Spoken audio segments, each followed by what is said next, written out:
পুষ্পস্তবক অর্পণ করেছেন বীর মুক্তিযোদ্ধা ও মাননীয় সংসদ সদস্য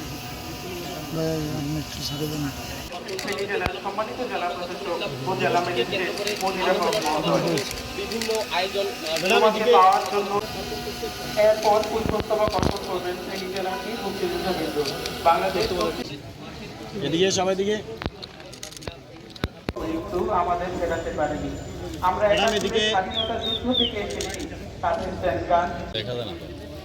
আর একটু দিকে এই পর্যায়ে পুষ্পস্তবক অর্পণ স্যার একটু এদিকে সম্মানিত সিভিল সার্জন পুষ্পমাল্য অর্পণ করেন স্যার একটু এদিকে প্রশাসন ফেনী সদর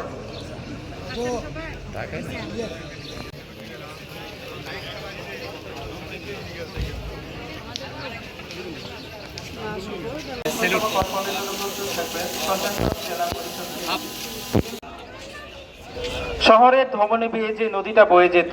সেটা আজ আর জল নয়, এক